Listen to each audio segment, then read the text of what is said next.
Hello students, चलो book उठाओ। Grade 9 chapter 9 if I were you. Fine.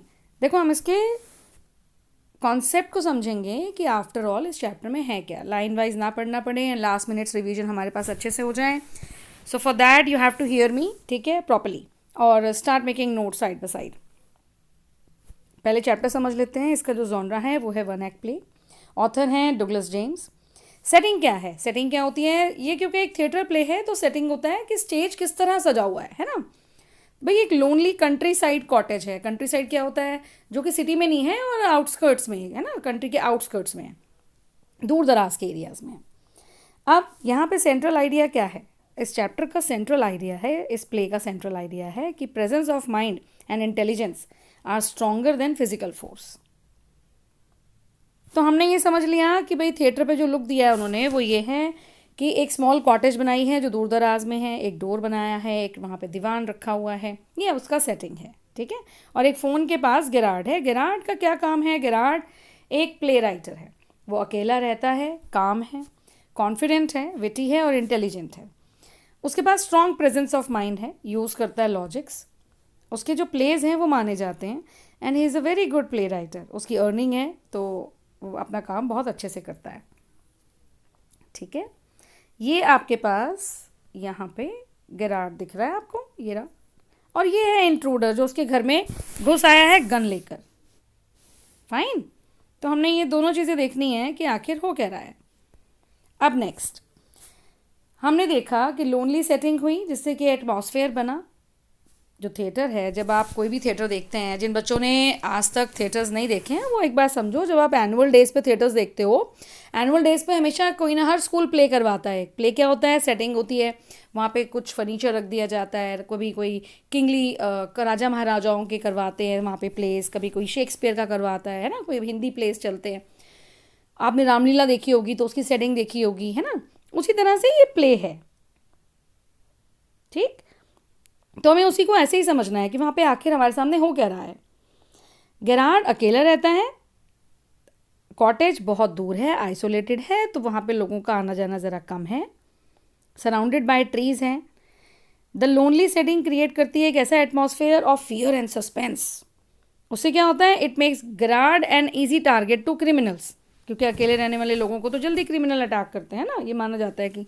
तो writer ने यहाँ पे जो आपको जो थ्रिल दिया है वो पहले सीन से ही दिया है और एक सेटिंग जो है वो प्रॉपर रखी है। अब आगे क्या होता है, अब वहाँ पे जब वो इंसान अंदर आ जाता है तो वो कोशिश करता है गेरार्ड को डराने की।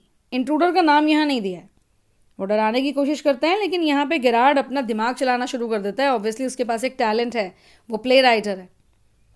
तो जब वो प्ले लिख सकता है, जब तो वो कहानी बे बना के यहाँ पे इंट्रूडर को फंसाने के लिए भी उसके दिमाग में कोई ना कोई शातिर प्लान उसी वक्त कुकअप हो गया, राइट। अब इंट्रूडर की पर्सनालिटी यहाँ पे कैसे दी है, इंट्रूडर यहाँ पे क्रिमिनल है, मर्डरर है, कैरी करता है रिवॉल्वर जो दिख भी रही है हमें पिक्चर में।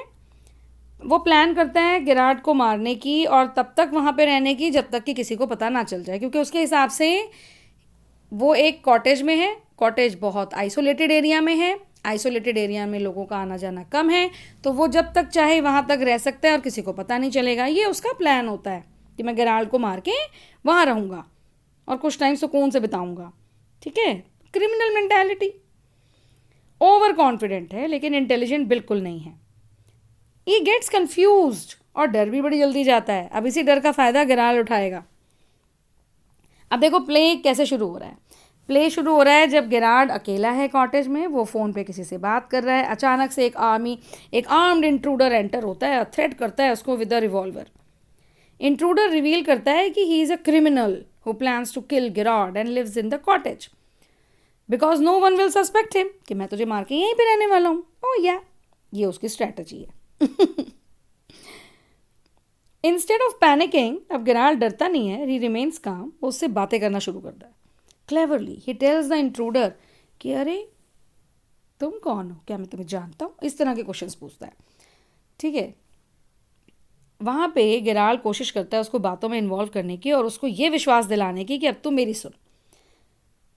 वो कहता है कि तू मुझे मार के क्या मिलेगा, मैं तो खुद एक क्रिमिनल हूँ, मुझे तो खुद पुलिस ढूंढ रही है, he is already wanted by the police. लेकिन ये कुकअप स्टोरी है, वो सच में नहीं है ऐसा।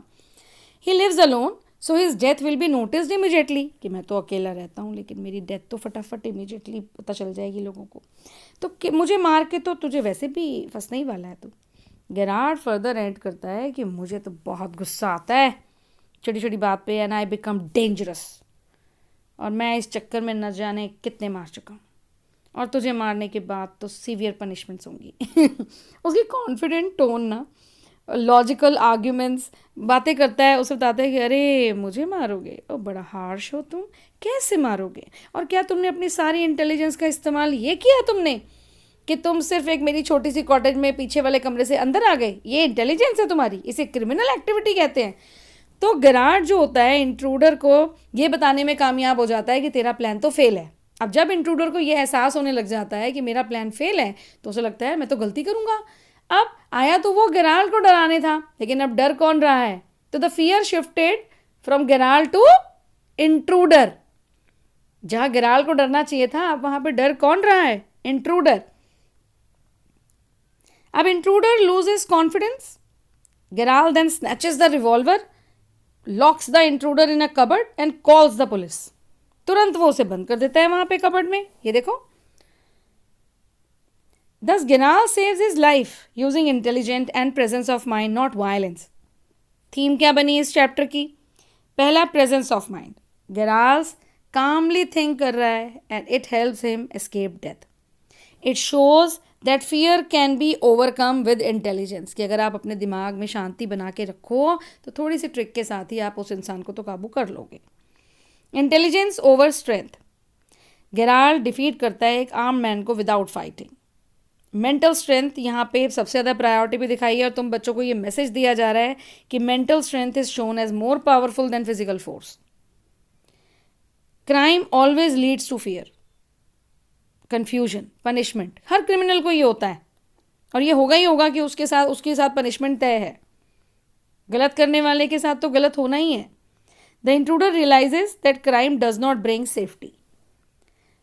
यहाँ पे उसकी हिम्मत देखो, तो यहाँ पे हमें एक लाइन जोड़नी है हर एक आंसर में कि ट्रू करेज इज स्टेइंग काम in danger, not reacting violently.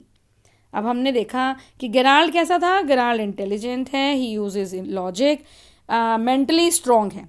वहीं पे इंट्रूडर कैसा है, नर्वस, कंफ्यूज्ड, फुलिश, वायलेंट और मेंटली वीक है। तो ये जब तुम करेक्टर के बारे में पूछा जाएगा तो ये वाले पॉइंट्स तुम ऐड ऑन करोगे क्वेश्चन में। समझ में आ गई बात? अब वहाँ क्वेश्चन आ सकता है कि talk about the language and style of this play.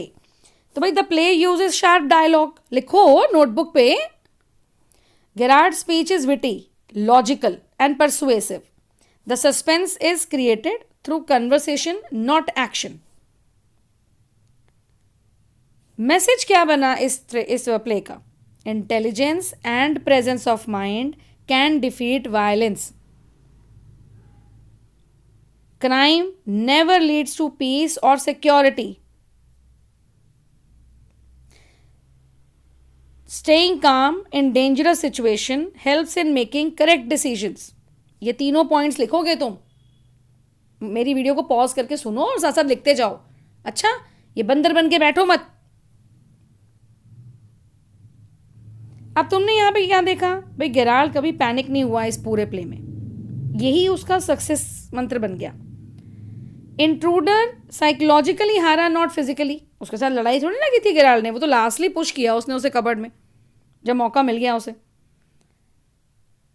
अब the title if I were you reflect करता है गेराल्ट का सोच। देखो ना, Gerald advising the intruder to rethink his action. Gerald बार बार इस प्ले में क्या कर रहा है, अगर मैं तुम्हारी जगह होता तो, अगर मैं तुम्हारी जगह होता तो, इफ आई वर यू। तो वो उसको बार बार अपनी सोच से मैच करने की कोशिश कर रहा है, और उसको बार बार ये रियलाइज करा रहा है कि तेरा प्लान फेल है। तो वो साइकोलॉजिकली हरा रहा है उसको। तो प्ले स्ट्रांगली सपोर्ट करता है non violence and mental strength, है ना। लेकिन बेटा इस तरह की सिचुएशन अगर कभी तुम्हारे सामने आए ना, चुप करके भागो, call police. Don't think about कि मैं गेराल्ट जैसा बिहेवियर कर लूंगा। दिस इज प्ले, है ना। असली जिंदगी में ऐसा कुछ नहीं है। मेरा एक ही मानना है, मुसीबत आए तो भागो क्योंकि तुम अकेले हो और तुम बच्चे हो। And call police, call people around. ठीक है, तो ये सिर्फ प्ले है, इसको अपनी रियल लाइफ में ऐसे नहीं लेना है कि तुम भी सोचो कि मैं भी इसको गराल बन के आज स्टोरी में बताऊंगा। क्या हो अगर तुम भी यहाँ से ज्योति मैम की वीडियो में स्टोरी सुन के गए हो और वो भी तो बेवकूफ़ नहीं बनना है, ठीक है। ये सिर्फ प्ले है। उस समय उसके साथ, ये बहुत पुरानी स्टोरी है, उस टाइम में ये सब चीज़ें प्रैक्टिकल थी। तुम बच्चे हो, तुम कभी भगवान ना करे कभी ऐसे फंसो तो, लेकिन गिराल की तरह नहीं करना। हाँ, मेंटल पीस बनाना है लेकिन भागो आजकल के मॉडर्न सिचुएशन में तो भागो, ठीक है। चलो, आई थिंक कि तुम्हें ये चैप्टर आ गया होगा अब। चलो पढ़ो।